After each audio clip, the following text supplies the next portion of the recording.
I did it! I finally did it! Welcome back from atop the wall! I'm excited! I did it! I almost didn't have time for that greeting, but I did it! I stormed off on turn 3 in Pauper. It is possible now. I did it. And you can do it too. And here's the recipe. It is this amazing deck that I made. I call it Sprouting Headache.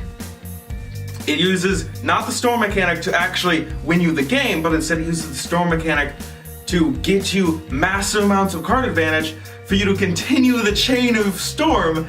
And it's all utilizing the Whirlpool Rider and Jace's Eraser and a couple other cool synergies, and it uses all these other cool mechanics in the game to actually get you off like as early as turn 3. It's unlikely on turn 3. Normally what happens is it's turn 5, but that's really good. That's comparable to Modern Storm, and that's very impressive in Pauper. It's so cool that we can do this. Oh god, if they just print like a few more versions of a few things, like at any point this deck is just gonna be bananas. Oh god, it's not the most durable thing when it comes to disruption, but god does it feel good to do this in game 1 against our opponent, and our opponent goes, wait, what? And we go, yeah! And they go, no. And we go, yeah, really? Alright, let me show you what I'm talking about. Alright, let's start the deck off with our win condition. Jace's Erasure. I know this isn't a storm card, but it does things as we're playing a storm deck, which makes it so cool, and it has this awesome synergy with Whirlpool Rider and Tolarian Winds. Both of them have you get rid of your hand and then draw that many cards. Tolarian Winds, the reason why we have one is we put all those cards in the graveyard, but usually we want them to go back in our deck. And there is a sneaky little combo with Tolarian Winds and some of the cards in the deck, the ones that you don't want anymore, like all the basic lands and all these extra like pieces of junk that you accumulate as you're going through. Sometimes you don't want, you want to get rid of them, you get a Tolarian Winds out into your hand and you get rid of all the cards you don't want. Otherwise, we use Whirlpool Rider. We also have 2 Muddle the Mixtures in the main deck to help us find any of our combo pieces that we might be missing.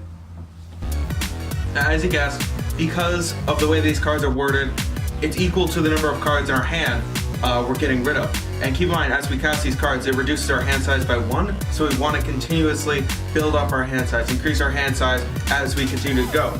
So for that, we have 4 Words of Wisdom. It is 1 in a blue, we draw 2 cards, an opponent draws 1, all the other players draw 1, and we have Vision Skines, which is very similar, a newer version. It's also 1 in a blue, and each player draws 2 cards. But since we're playing a mill deck, of course we want them to draw cards. This is actually the better one of the 2 that we would prefer to see more often. Then we have 2 Ideas Unbound. It has us draw 3 cards and then disc 3 cards at the end of the turn. So in the middle of us comboing off, our opponent, they're gonna see their next turn, of course. We don't mind discarding because after we're done discarding and we give the turn to them, they untap and draw dead. It's fantastic. It doesn't matter. We don't care about the turn afterwards or what's gonna happen. Oh no, we lost 3 cards at the end of the turn. Oh well. We don't care. And this is where our Storm card comes in. 1 Sprouting Vines. Sprouting Vines is 2 in a green, has Storm on it, and search your library for basic land card, put it into your hand, then shuffle your library. But here's the thing, after we've cast all these spells and done all these things, and there's 11 basic land in our deck, a lot of times only 2 are on the battlefield, we pull out 9 basic lands into our hand.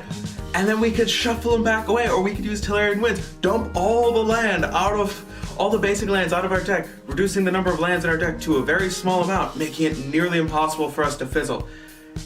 And it's great. But, of course, for all this comboing and all this storming off, we're gonna need mana for all this. Like, how do we pay for this? Well, let me tell you how we're gonna pay for this.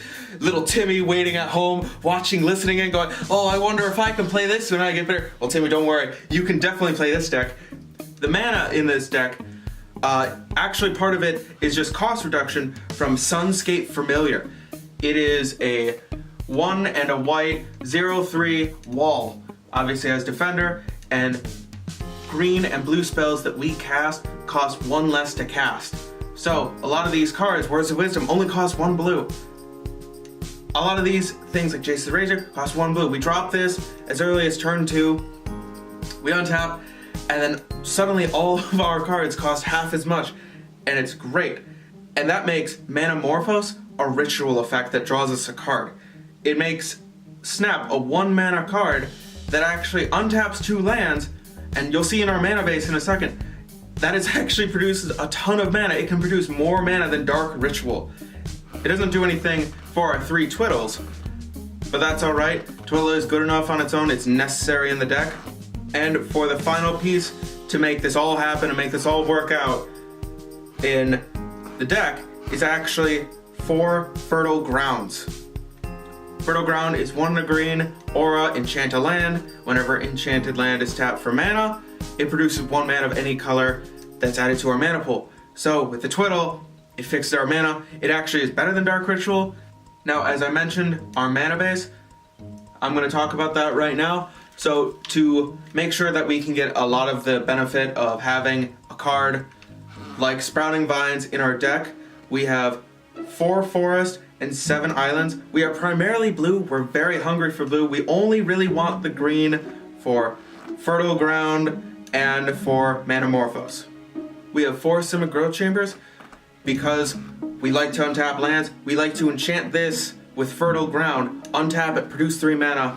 Very powerful, and it actually keeps us keeps our hand size the same after we play this land. That's what makes it very, very good. It produces the green and the blue that we need, but also it keeps our hand size the same. So playing this in the middle of us comboing all off with our as our land per turn, and then untapping as we go.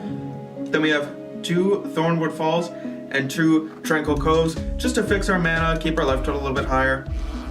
Now onto the sideboard.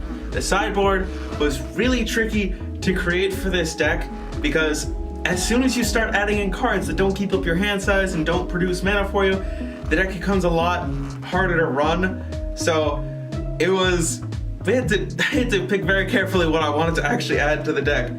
I want to start with Circle of Protection, a necessary evil in the sideboard. 1 and a white. You know what Circle of Protection does. It's red. It's red Circle of Protection. If you don't know, you haven't been playing Magic long enough to know what this deck, how to even play this deck. It is in here for Mono Red Burn. Mono Red Burn just, it outraces us. We have Compulsive Research, so when we add in some of our sideboard cards, we can hopefully regain some of that card advantage before we start comboing off, make it a little bit easier for us, maybe give ourselves some wiggle room. And if we do find it in the middle of us storming off, it's not the end of the world. We can always shuffle it away if we don't have the mana necessary for it. We always can play it. If we do have access mana, maybe a little extra green that we couldn't find time to play Manamorphose in between, and so it's just been floating there, we got a chance to use it. We got Hindering Light to leave up to protect ourselves when we first start to combo off, and to protect our land, to protect our creatures, to protect things that we have on the battlefield that help us combo off, or to protect our Jace's Erasure, and it keeps our hand size large.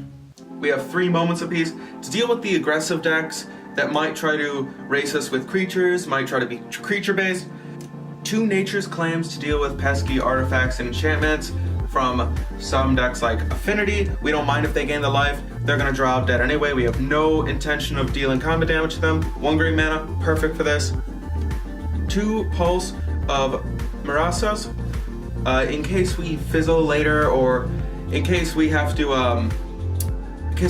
pause our comboing off and continue it another turn later and regroup. Because again, just by adding in some cards and taking some of our comboing off pieces out, it actually weakens our deck enough where we can fizzle 1 Relic of Progenitus to hate on graveyard decks, to hate on things like blue-black control, and maybe Tron. We have 2 Spiketail Drakelings. It's a 2/2 flyer for 1 and double blue, and it has sacrifice this creature. counter target spell unless its controller pays 2. The reason why we have this in here is to protect ourselves while we're comboing off, and while we're storming off, we can't have anything in our hand, we can't hold counter spells, they keep getting shuffled back in, and our opponent knows this, so when we first shuffle away our hand, any protection that would have been there is gone. And our opponent knows that we're probably not going to grab another counter spell immediately, so that is when they would have the best chance to potentially disrupt us. Alright, that's it for this Decktech. Thanks for watching. This has been Sprouting Headache in Pauper, the first Storm deck in Pauper forever that actually works. And it's fantastic. We can actually do things as early as turn 3 and kill people. Oh, it's fantastic. Well, technically, we don't kill them on our turn 3. They die on their next turn. That's how mill works. Unless we... Actually, technically, we can make the draw card. Anyway, I won't bore you with the math and technicalities. Unless you want me to, bug me on Twitter about it. Bug me in the comments below. I will respond. Bug me on dettech.net. I'll probably notice the messages. And follow me on Facebook. Comment, like, subscribe, whatever. And look out next week. I think I broke the format for Domain. I found a couple of sweet synergies with the card Nalea's Presence, and I think you're gonna like it. So come on in for that face touch.